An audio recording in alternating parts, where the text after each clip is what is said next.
اور عزیزان ملت اسلامیہ، السلام علیکم ورحمۃ اللہ وبرکاتہ۔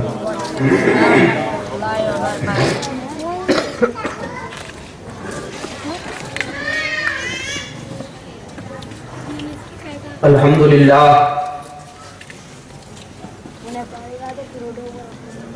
الحمدللہ الذی ابدع الاخلاق والارضین،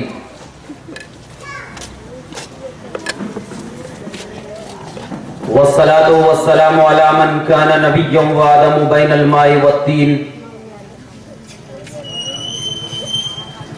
وعلی آلہ واصحابہ اجمعین،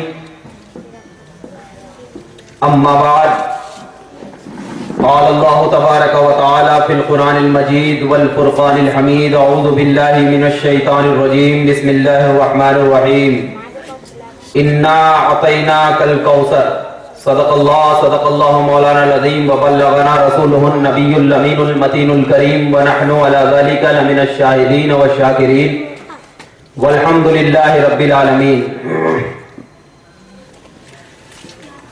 حضرات گرامی، آئیے کچھ عرض و معروض سے قبل اہل سنت کے دستور کے مطابق سلف صالحین کے طریقہ کار کو اپناتے ہوئے ہم سب کے آقا و مولا نبی آخر الزماں تاجدار انبیاء فخر رسولہ محمد مصطفیٰ صلی اللہ علیہ وسلم کی بارگاہ بے کس پناہ میں ہدیہ درود پیش کریں اور غلامی کا ثبوت دیں۔ پڑھیں بآواز بلند، اللہم صلی علی سیدنا و شفیعنا حبیبنا مولانا محمد بارک وسلم، صلاۃ و سلام علیک یا رسول اللہ، صلاۃ و سلام علیک یا حبیب اللہ صلی اللہ تعالی علیہ وسلم۔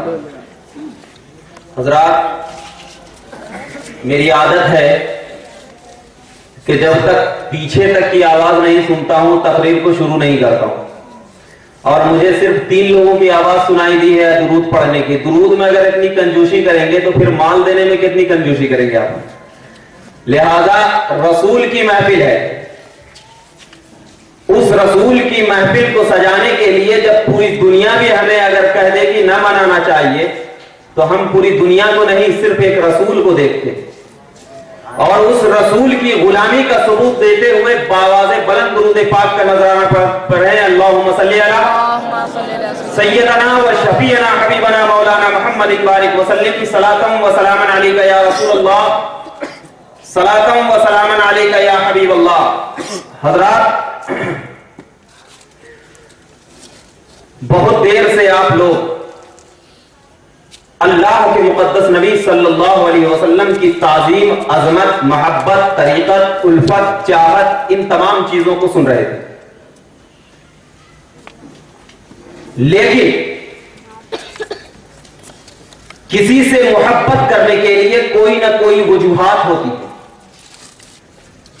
کسی کی تعظیم کرنے کے لیے اس شخص کا بڑا ہونا بہت ضروری ہوتا ہے، کیونکہ نبی فرماتے ہیں من لم یرحم صغیرنا ولم یعقر کبیرنا فلیس منا، جس نے چھوٹوں پہ رحم نہیں کیا اور بڑوں کی تعظیم نہیں کی وہ اسلام میں سے نہیں، وہ اسلام میں سے نہیں۔ مطلب کیا ہوا کہ تعظیم کس کی جاتی ہے؟ جو بڑا ہو۔ ہمارا باپ ہے، ہم تعظیم کرتے ہیں کیونکہ اس کے ذریعے ہم دنیا میں آئے، اللہ نے اس کے تعظیم کرنے کا حکم فرمایا۔ اللہ فرماتا ہے لا تقل لهما اف ولا تنهرهما، کہ والدین کو اف تک نہ کہو اور نہ جھڑکو۔ تو تعظیم کے لیے بڑا ہونا ضروری ہوتا ہے۔ اب اگر جس خدائے پاک نے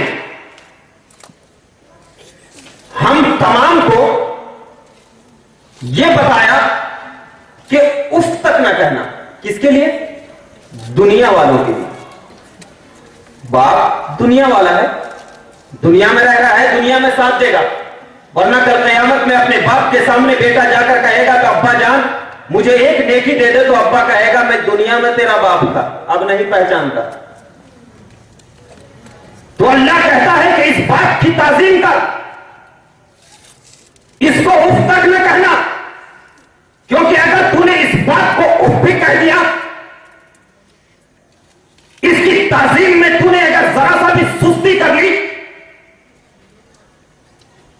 اللہ کے غضب کا تو اللہ کے غضب میں تو آ جائے گا، اور پروردگار عالم اس بات کی تعظیم نہ کرنے کی وجہ سے تیرے نام اعمال میں گناہ لکھ دے گا۔ تو میں آپ سے سوال کرنا چاہتا ہوں کہ اللہ اس بات کو تو نے مرتبہ دیا تو کیسے دیا؟ اس بات کے اندر یہ عظمت آئی تو کیسے آئی؟ تو پروردگار عالم کہے گا نادان بندے، کیا تجھے نہیں معلوم کہ خالق میں ہوں؟ لیکن خالق کا اگر تو جو پیدا ہوا ہے اس کا ذریعہ باپ ہے، اس کا ذریعہ باپ ہے۔ اگر باپ نہ ہوتا تو تجھے دنیا میں وجود نہ پاتا۔ تو تجھ پر باپ کا بہت بڑا احسان ہے۔ تو اپنے باپ کی تعظیم نہ کرے گا تو گنہگار ہوگا۔ میرا دل مچلنے لگا جب معلوم ہو گیا کہ باپ کی تعظیم ہمارے لیے بالکل فرض عین ہونے لگی۔ تو ہم جب حدیث پاک کی طرف نظر کرتے ہیں، حدیث پاک کے جملے کو دیکھتے ہیں، تو حدیث پاک کا جملہ کہتا ہے لا یؤمن احدکم حتی اکون احب الیہ من والدہ وولدہ والناس اجمعین۔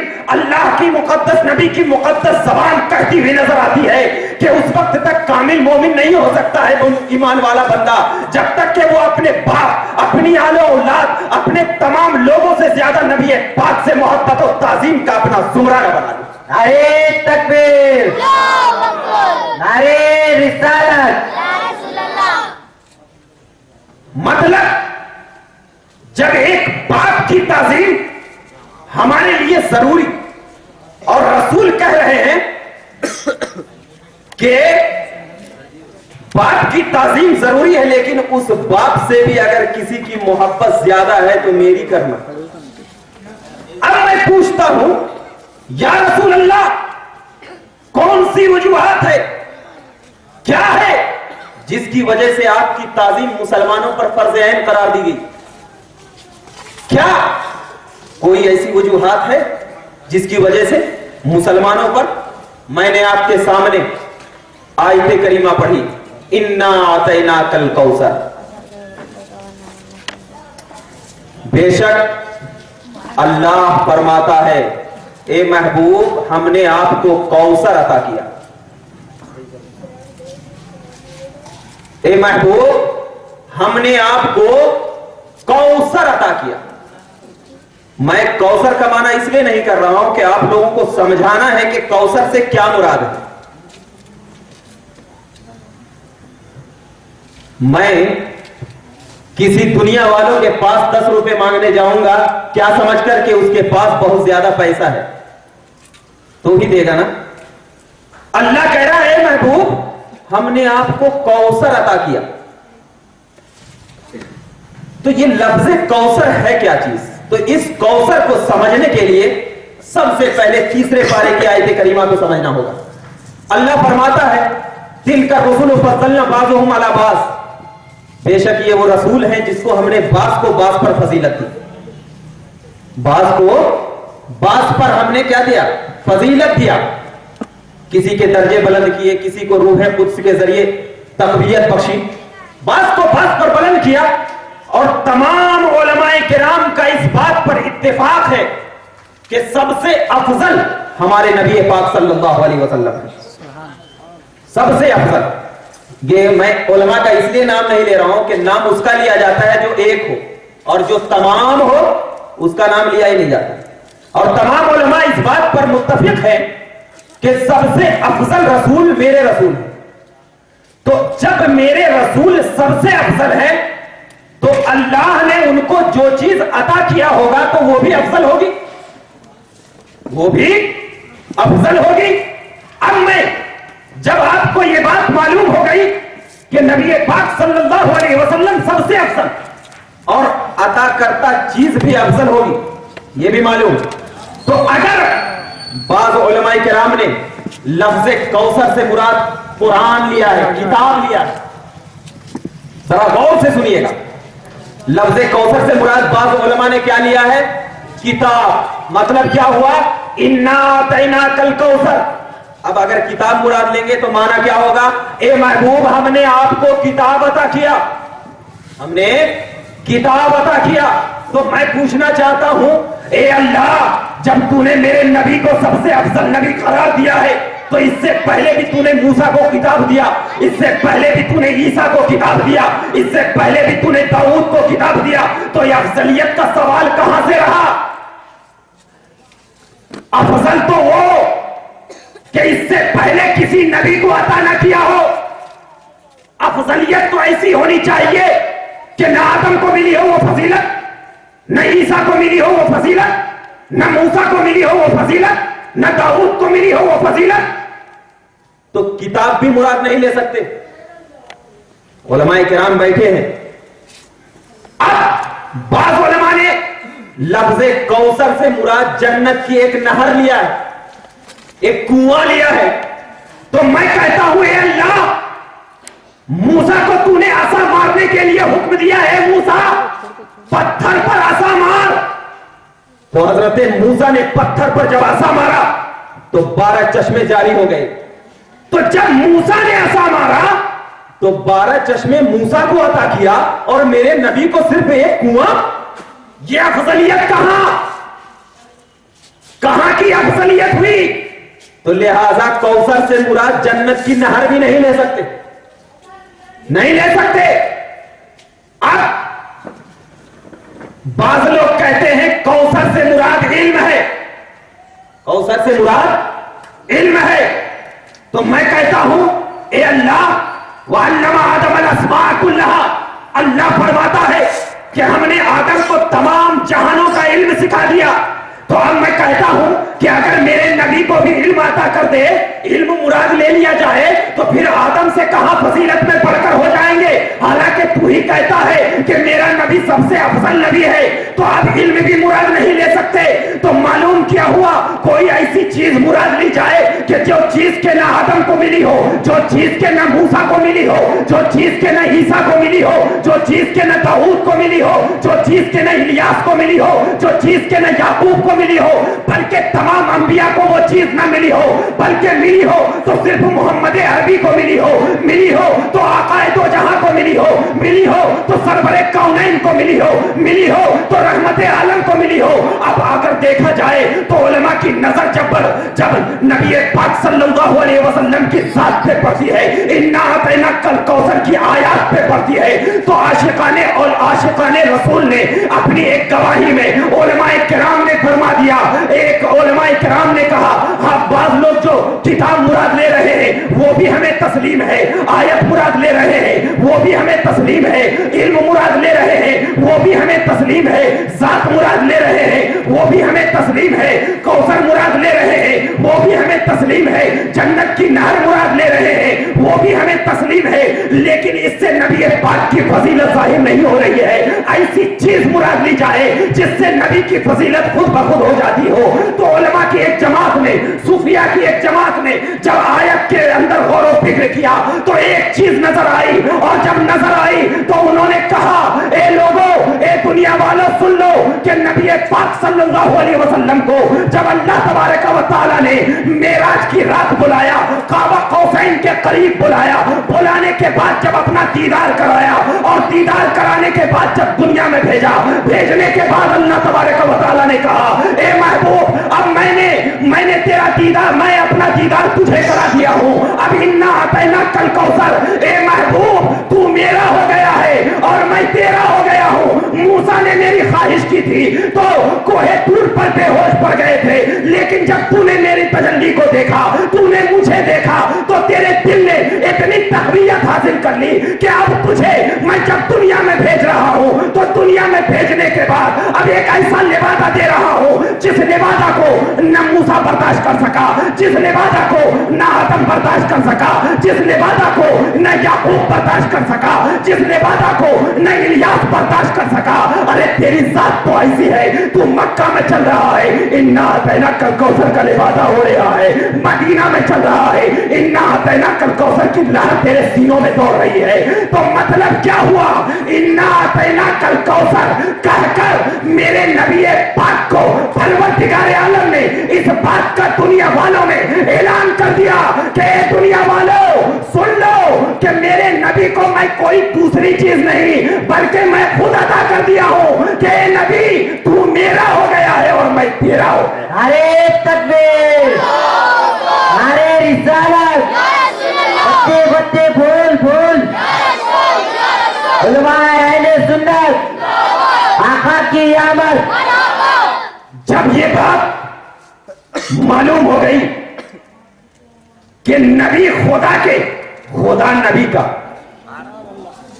کچھ بھی نہیں چھپا، تو جس نبی سے خدا بھی نہ چھپا ہو، بتا دوسری چیز کیا چھپ سکتی ہے؟ چھپ سکتی ہے؟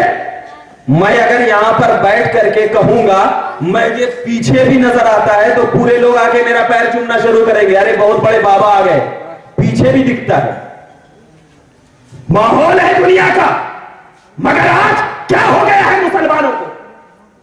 جس قرآن، جس حدیث، علماء کے اقوال جب یہ گواہی دے رہے ہیں کہ نبی خدا کا ہو گیا ہے، خدا کے جلووں میں ڈوبا ہوا ہے، نبی سے کوئی چیز چھپ نہیں رہی ہے، تو ہم اگر اس کا کہہ رہے ہیں کہ میرے نبی کی تعظیم میں ذرا میلاد بنا لے، میرے نبی کی تعظیم میں ذکر کر لے، میرے نبی کی تعظیم میں کھڑے ہو کر سلام پڑھ لے، میرے نبی کی تعظیم میں درود پاک کی محفل لگا لے، تو وہ لوگ کہتا ہوا نظر آ رہا ہے کہ یہ تو شرک ہے، یہ تو بدعت ہے. میں بتاتا ہوں کہ دنیا والوں جب کسی کو عہدہ مل جاتا ہے تو اس عہدے کا اللہ تبارک و تعالیٰ کہہ رہا ہے کہ باپ کو میں نے والد کا عہدہ دیا تو اب اس والد کی تعظیم کر لے. میرے نبی کو نبوت اور رسالت کے ساتھ ایک ایسا عہدہ دے دیا ہے جو آج تک میں کسی نبی کو نہیں دیا. معراج میں میرے نبی کو بلا کر پروردگار عالم نے اپنا جلوہ دکھا کر اس بات کی طرف اعلان کر دیا ہے یہ کوئی عام نبی مت سمجھنا، یہ نبی مکہ میں چل رہا ہے لیکن بشری حالت میں تو ہے، لیکن اس کے سینے میں نور الہی کا جلوہ نور کی طرح چمک رہا ہے. یہ مدینہ میں تو چل رہا ہے لیکن مدینے سے ملک شام کے معاملات کو دیکھ رہا ہے. یہ ملک شام میں تو جا رہا ہے لیکن ملک شام سے عراق کی حالات اپنی ہتھیلیوں پر دیکھ رہا ہے. یہ نبی ایک ایسی ذات کا نام ہے کہ جس ذات کو عمر فاروق نے دیکھا تو قدموں میں گرنے پہ مجبور ہو گئے، صدیق اکبر نے دیکھا تو نبی کے ہاتھ چومنے لگے، فاروق اعظم نے دیکھا تو نبی کے پیشانی سے پسینے مبارک کو اپنے ہونٹوں میں لگا لیا، جب عثمان غنی نے دیکھا تو نبی کے انگوٹھے کو چوسنے لگے، اور جب حضرت علی نے دیکھا تو نبی کے انگوٹھوں کو جب چوما تو نبی نے کہا اے علی اب میرے اندر علم تھا، یہ انگوٹھے کے ذرے برابر علم اب تیرے سینوں میں گیا ہے، اس علم کی وجہ سے میں تجھے کہہ رہا ہوں انا مدینۃ العلم وعلی بابھا، میں علم کا شہر ہوں اور علی اس کے دروازے.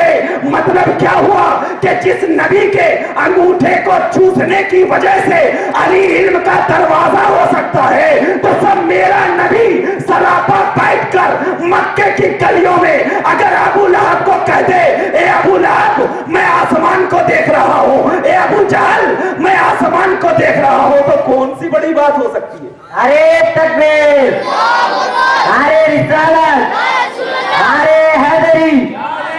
اس نبی کے برابری کی بات کرتے ہیں لوگ. ہم تو ایسے غلام ہیں، ہم تو ایسے چاہنے والے ہیں کہ ہم نبی کی عظمت کو کیا بیان کر سکتے ہیں. لوگ کہتے ہیں کہ ابھی سنے ہوں گے آپ میلاد النبی نہیں منانا. آپ نے ذرا سا غور کیا کہ میلاد النبی کیوں نہیں منانا؟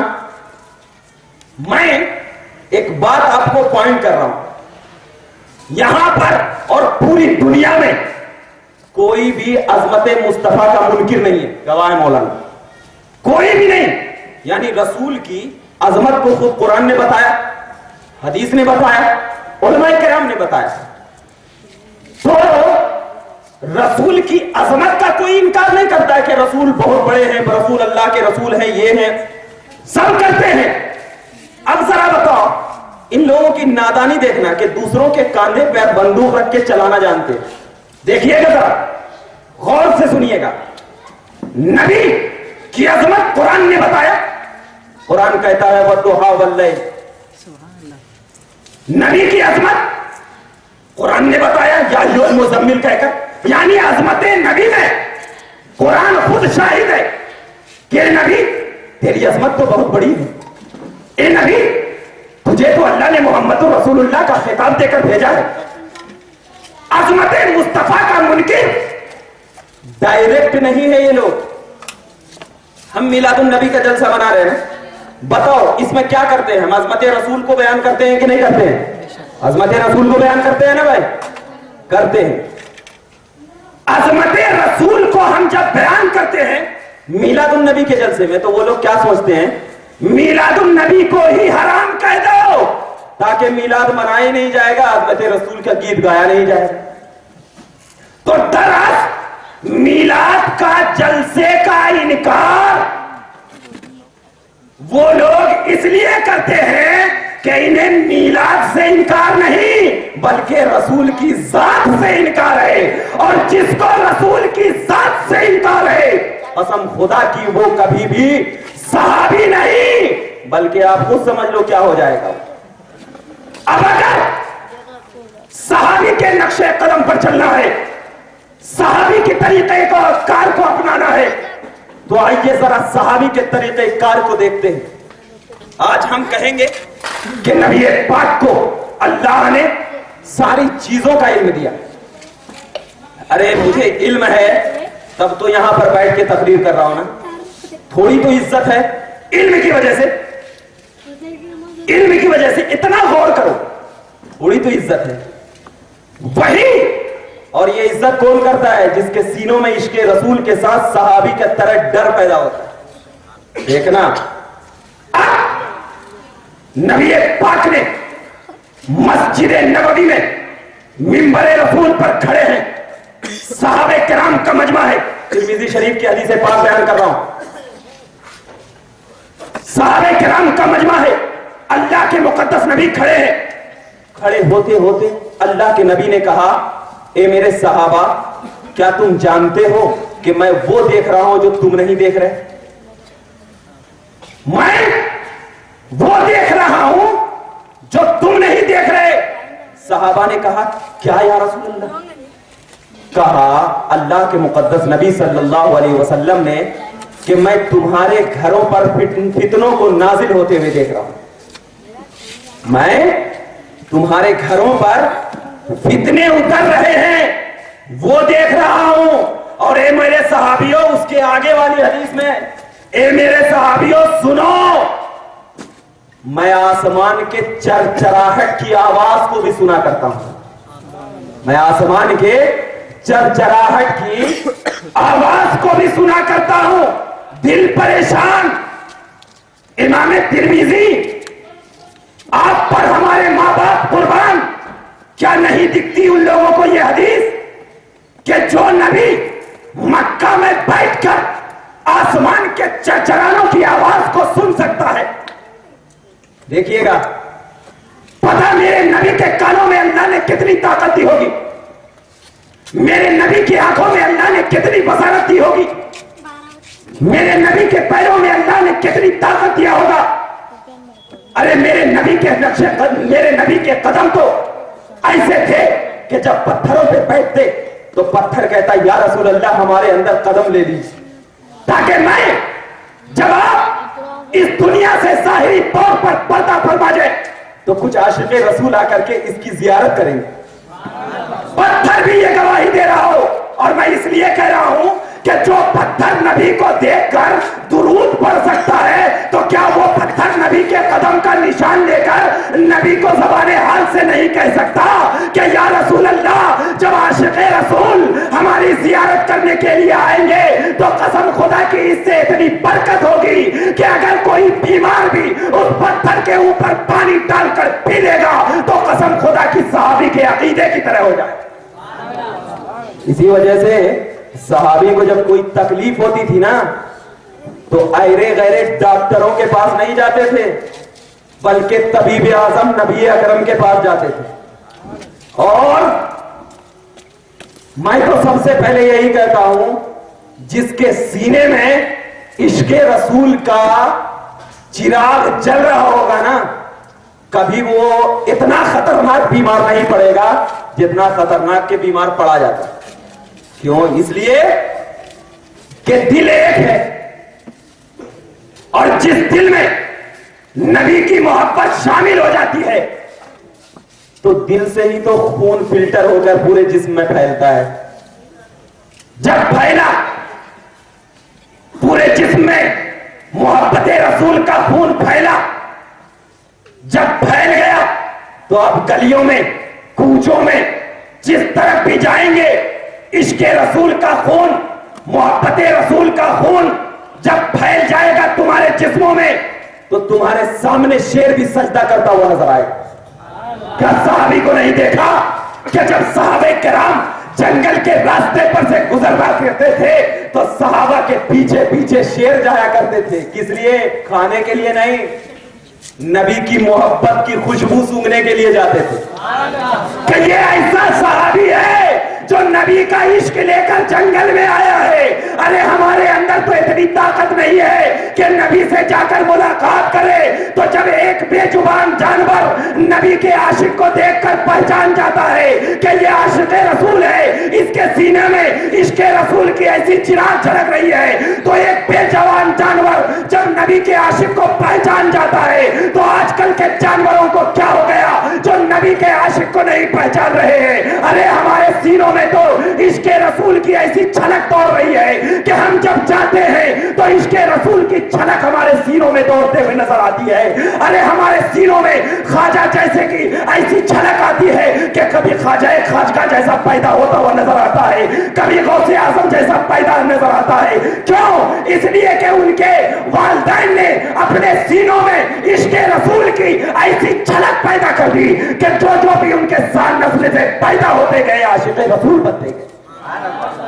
جب عاشق رسول کی یہ پہچان، صحابہ کرام کے یہ نظریے، ہم تمام کے یہ جذبات، ہماری جھومتی ہوئی اثرات اور ہمارے بکھرتے ہوئے حالات کو ہم جب دیکھتے ہیں تو ہمیں صرف یہی افسوس ہوتا ہے کہ آج بھی ہمارے نوجوان کچھ ایسی رعنائیوں کی طرف بھاگ رہے ہیں جو دنیاوی ہیں. ہمارے نوجوان کو کہا جاتا ہے کیا صحابہ نے جشن منایا ہے، اور ہمارے پاس ایک سوال آیا کہ آج جو سنی لوگ عاشق رسول نبی پاک صلی اللہ علیہ وسلم کا جشن مناتے ہیں، جشن عید میلاد النبی نام رکھتے ہیں نا، نبی کا جشن مناتے ہیں، یہ کافروں کا طریقہ ہے، یہ کافروں کا طریقہ ہے. اور آپ یوٹیوب پر دیکھیے، میں نام نہیں لینا چاہتا ہوں، کہ ایک شخص نے کہا کہ جو شخص میلاد النبی مناتا ہو اس سے جہاد کرنا فرض ہے. اور یہ کون نام نہاد مسلمان ہے؟ آپ دیکھیے مار کر کے. اور یہ بیان حیدرآباد کی سرزمین پہ ہوا ہے، اسی سرزمین پہ ہوا ہے، میں اس لیے بول رہا ہوں. تو ہمارے پاس ایک سوال آیا کہ یہ کافروں کا طریقہ ہے. کیوں؟ اس لیے کہ جب اللہ کے مقدس نبی صلی اللہ علیہ وسلم اس ظاہری دنیا سے پردہ فرما گئے تو صحابہ کرام رو رہے تھے اور کافر خوشیاں منا رہے تھے. صحابہ کرام رو رہے تھے اور کافر خوشیاں منا رہے تھے. تو ابھی جیسے آپ نے جواب سنا کہ ٹھیک ہے صحابہ کرام رو رہے تھے، تو کیا میں ایک سوال کرتا ہوں کہ آج جب تک صحابہ کرام کا دور رہا کیا صحابہ کرام ہمیشہ روتے رہے، کبھی خوشیاں نہیں منایا؟ ان سے یہی سوال کرو کہ ٹھیک ہے آپ بول رہے ہیں نا صحابہ کرام رو رہے تھے اور کافر خوشیاں منا رہے تھے، تو ان سے یہی کہنا کیا اس کے بعد کبھی صحابہ نے خوشیاں نہیں منائی ہے؟ تاریخ جب پڑھیں گے تو آپ کو تاریخ میں یہ بات معلوم ہوگی کہ صحابہ کرام نے صرف 3 دن تک غم منایا. اس کے بعد صحابہ کرام نے خوشیاں منائی. کیسے؟ کیا صحابہ کرام نے نبی پاک صلی اللہ علیہ وسلم کی وصال کے بعد کبھی شادی نہیں کی کہ نہیں کی؟ پر شادی جب کی تو کیا وہ خوشیاں نہیں ہے، وہ غم ہے؟ کیا خوشیاں ہیں. اور شادی کا دوسرے معنی میں اگر معنی مراد لیا جائے تو اس کو جشن بولتے ہیں. اس کو کیا بولتے ہیں؟ جشن. تو جب شادی کی بات آئے تو جائز، اور اپنے دل کی آبادی کی بات آئے تو حرام. ارے ہم تو میلاد النبی منا کر دل کو آباد کرتے ہیں، تم شادی منا کر برباد ہو جاؤ. لیکن جب عاشق رسول میلاد النبی کی محفل میں بیٹھ کر سچے دل سے عشق رسول کا گواہی دیتا ہے تو قسم بخدا کی فرشتے بھی جھوم اٹھتے ہیں، حورے ملک بھی اپنے ترانوں میں مچل اٹھتی ہے، اور جب یہ کہنے پر مجبور ہو جاتی ہے اے آمنہ، نبی پاک کے پیدا ہونے سے پہلے جب پروردگار عالم نے کہا تھا اے حوران جنت، اے حوران ملک، جا آمنہ کو پیٹ میں تکلیف ہو رہی ہے، جا آمنہ کو درد سہ ہو رہا ہے، ذرا ایک گلاس شربت پلا دے. تو وہی حوران ملک، وہی حوران جنت حضرت آمنہ کے پاس آئی تھی اور آ کر کہی تھی اے آمنہ ایک گلاس شربت پی لو. حضرت آمنہ کہتی ہے کہ جیسے ہی انہوں نے مجھے شربت کا گلاس دیا، السیرۃ الحلویہ صفحہ نمبر 17 کی بات بول رہا ہوں، جیسے ہی حضرت آمنہ کہتی ہے کہ مجھے حوران جنت نے ایک گلاس شربت دیا، میں اس کو پی، اور پینے کے بعد میرے درد سہ ختم ہو گیا اور مجھے ایک دم بالکل سکون محسوس ہونے لگا. میں سوال کرتا ہوں اے آمنہ یہ سکون آیا تو کیسے آیا؟ یہ مسرت آئی تو کیسے آئی؟ یہ خوشی آئی تو کیسے آئی؟ تو آمنہ کا دل اٹھے گا اللہ اللہ، یہ خوشی صرف اس لیے آئی کہ میرے پیٹ میں کوئی عام بچہ نہیں تھا، میرے پیٹ میں تو ایسا بچہ تھا تو مالک دو جہاں کا ایک ایسا شہزادہ، ایک ایسا بندہ تھا جو آگے جا کر رحمت للعالمین بن کر نوازا ہوئے گا. میرے پیٹ میں تو ایسا بچہ تھا جو مالک و مختار کا لقب پائے گا. میرے پیٹ میں تو ایسا بچہ تھا جو عالم غیب بن کر تشریف لائے گا. میرے پیٹ میں تو ایسا بچہ تھا جس کو اللہ نے سارے جہان کی قدرت عطا کی ہے، ملکیت عطا کی ہے. اب ذرا بتا، جب بچہ نبی پاک حضرت آمنہ کے پیٹ میں تھے تو نبی پاک کی صحبت سے جب حضرت آمنہ کا درد سہ ختم ہو سکتا ہے تو اے مسلمانوں، جب ایک صحبت کی وجہ سے حضرت آمنہ کا درد سہ ختم ہو سکتا ہے تو اگر عاشق رسول نبی کی چاہت میں، نبی کی الفت میں، نبی کی محبت میں، نبی کی سرورتری میں اگر اپنی تمام جسم کو قربان کر دیتا ہے تو قسم خدا کی اس کا پورا جسم مچلنے لگتا ہے، اس کی جان مچلنے لگتی ہے، اور یہ گواہی دیتا ہے کہ یہ بچہ یا رسول اللہ آپ پر ہماری ماں باپ قربان ہے، کیونکہ صحابہ کا عقیدہ ہے کہ لم ترقت عینی، یا رسول اللہ آپ جیسا بچہ تو میری آنکھوں نے کبھی دیکھا ہی نہیں ہے. حضرت حسان کہتے ہیں، حضرت حسان کہتے ہیں یا رسول اللہ آپ جیسا بچہ تو کبھی میری آنکھوں نے دیکھا ہی نہیں. اور دیکھتے کیسے؟ کیسے دیکھتے کہ کسی ماں نے ایسا بچہ جنا ہی نہیں. اب ذرا بتا کہ نبی پاک کی ایک ذرے سی صحبت نے، 9 مہینے کی صحبت نے حضرت آمنہ جیسے درد زہ کو، حضرت آمنہ کے درد زہ کو جب ختم کر سکتی ہے تو میں پوچھتا ہوں اے ابو بکر آپ نبی کے ساتھ کتنے دن رہے؟ اے عمر آپ نبی کے ساتھ کتنے دن رہے؟ اے عثمان آپ نبی کے ساتھ کتنے دن رہے؟ اے علی آپ نبی کے ساتھ کتنے دن رہے؟ تو ان چاروں خلفاء کا دل مچلنے لگے گا.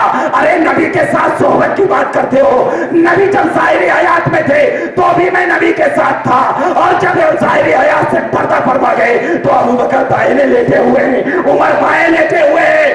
یہ ہوتا ہے عاشق رسول کہ جب کسی سے ایک مرتبہ عشق کرتا ہے تو کبھی اسے چھوڑتا نہیں ہے، گالی نہیں دیتا ہے. تو اے لوگوں اپنے اوپر سے اسلام اور مسلمان کا لبادہ اڑا کر پھینک دو، کیونکہ عشق میں اگر جینا ہے تو صدیق کی طرح جیو، اور عشق میں اگر مرنا ہے تو حضرت امیر حمزہ جیسے مرو.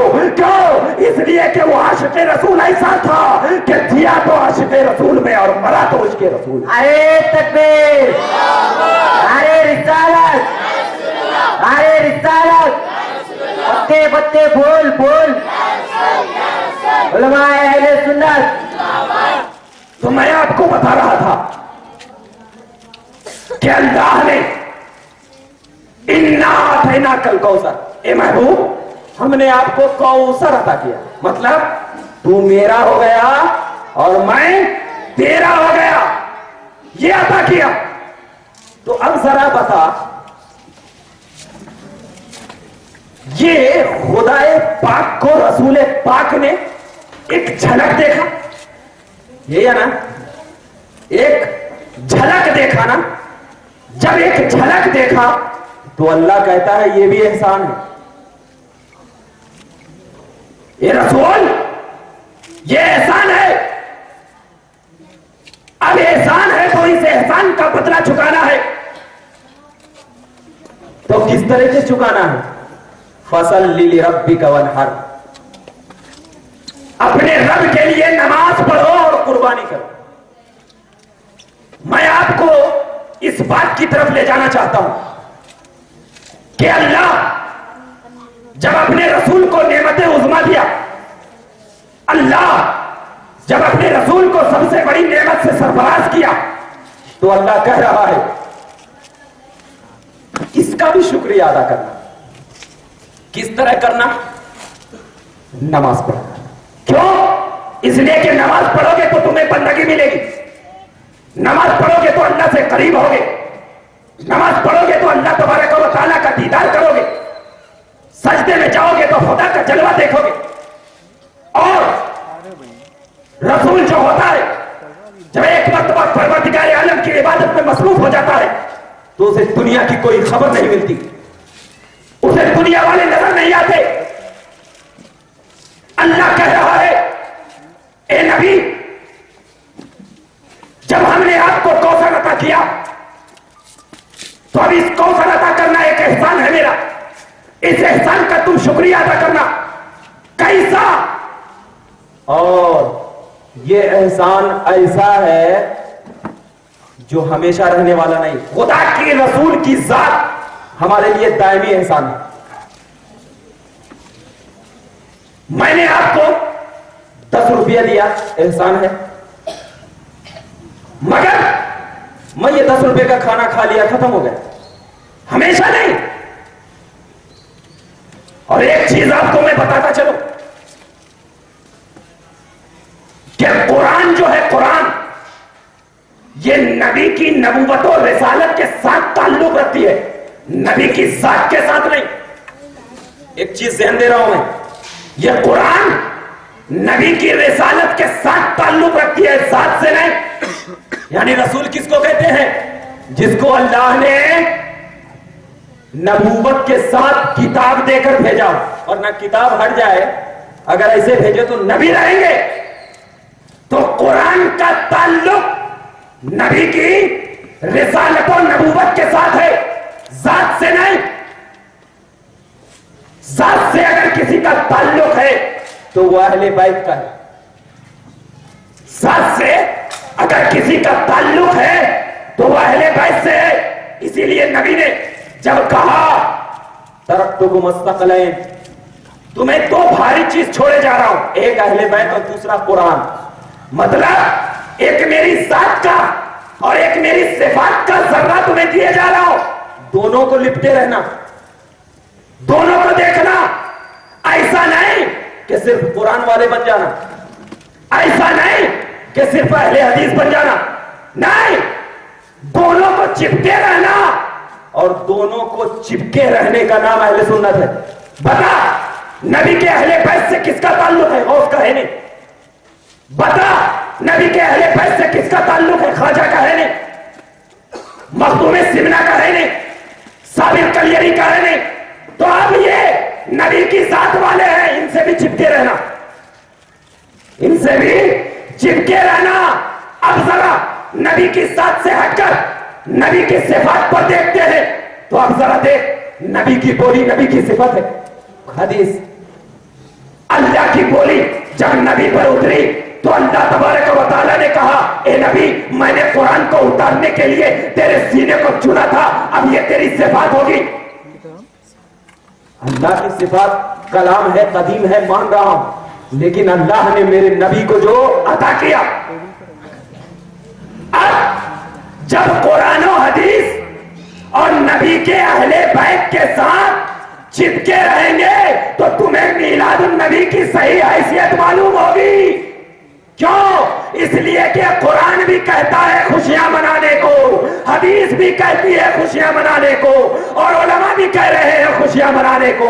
تو ان تینوں کے مجموعے کا نام اگر کسی کی زبان پہ روشن ہو گیا تو اسی میلاد النبی میں روشنی کر دو تاکہ تینوں کا دل روشن ہو جائے اور تمہیں روشنی کی طرح ہدایت مل جائے.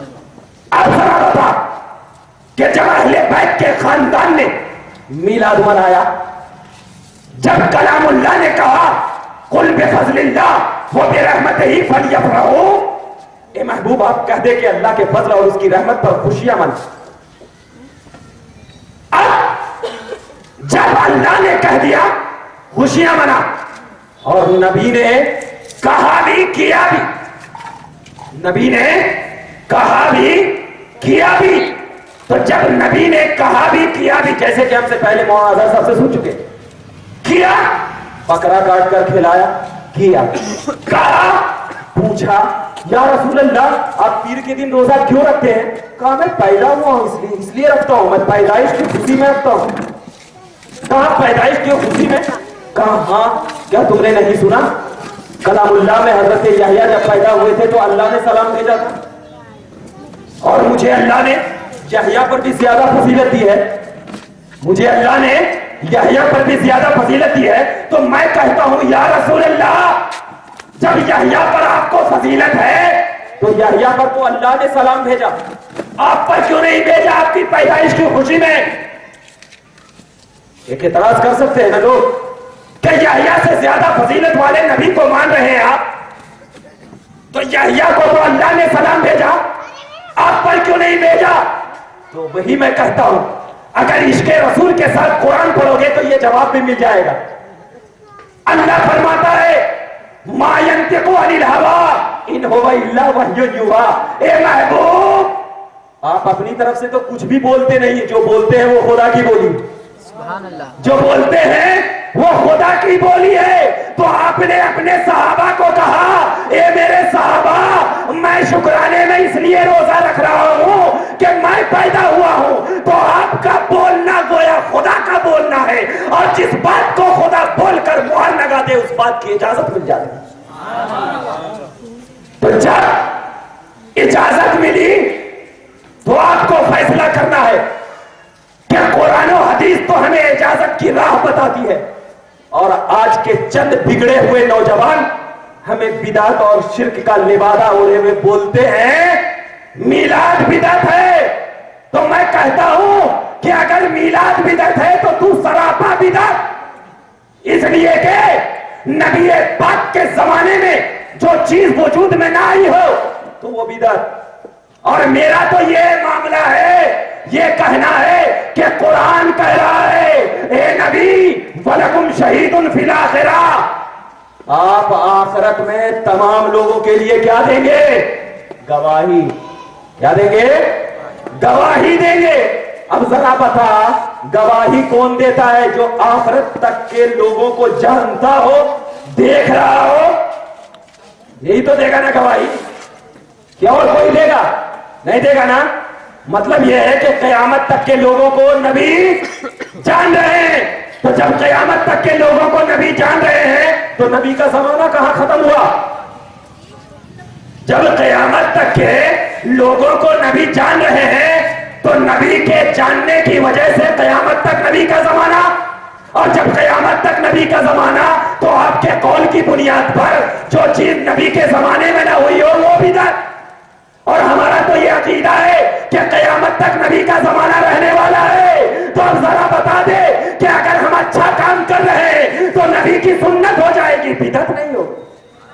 بدعت تو نئی چیز کو کہتے ہیں جو نبی کے زمانے میں نہیں تھی, بعد میں پیدا ہو گئی. اور ہمارا یہ عقیدہ کہ نبی کا زمانہ قیامت تک رہنے والا ہے. تو جب نبی کا زمانہ قیامت تک رہنے والا ہے تو اس زمانے میں نبی کی ولادت کی خوشیاں مناؤ سنیو.